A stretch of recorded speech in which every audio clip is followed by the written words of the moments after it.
But if the demand for the position isn't speed, and isn't, it's really simple things. Alright, so I'm recording. Okay, so she's gonna take, she can take up to 2 years. Does she do LAMP or MEAN?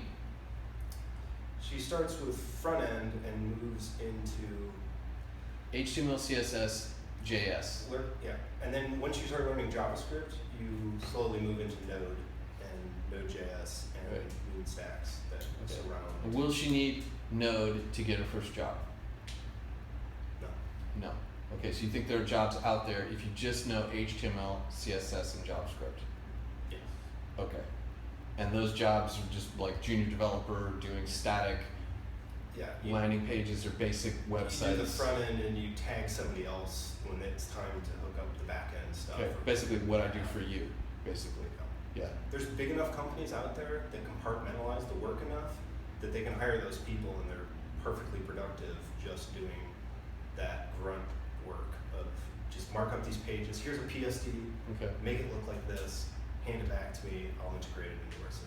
And you think in under a year you could get HTML, CSS, and some JavaScript under your belt reasonably?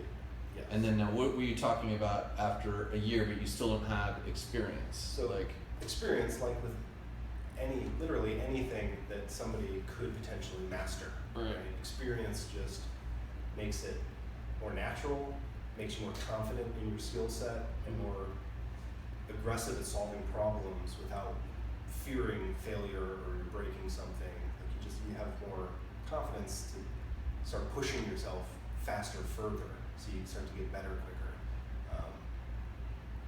And that like anybody who's worth their salt in the hiring game knows that. Mm-hmm. If you're like, hey, I've trained for a year and I have the knowledge, but I don't have the experience, they're going to account for that. They're not going to expect you to have that experience yet. Right. But a lot of times it's reflected in the pay, right? They might graduate you as you. Right. A lot of companies look for that opportunity. Okay, good cursory understanding of knowledge. I can hire you at a low level. Right. After you've been working for me for a year, you'll have all this experience, and I got a good deal Right. on that.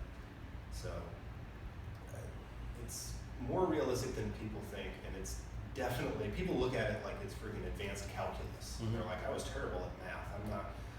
You're not designing floating point systems. You're not designing a new math base for computers to work around.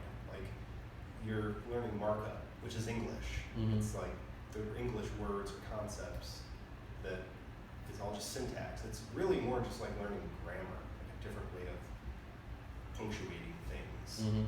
This bracket goes here, and this rather than this period goes here.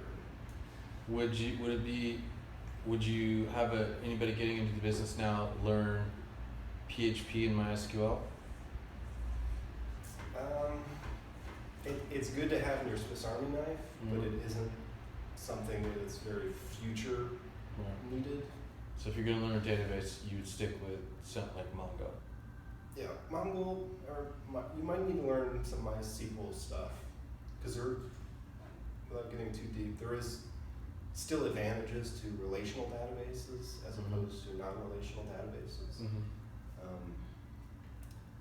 But for the first year or so, you're probably not going to have to deal too much in databases unless you want to start getting into designing either full-on apps or CMS-based sites where somebody's going to want to update it or change stuff and have a front and a back end. In which case, I would still tell the beginning user to use like a WordPress or a Ghost setup for a CMS and just use a boxed solution for that. Mm-hmm. So, but I encourage everybody to learn to program. Yeah. It's the new literacy.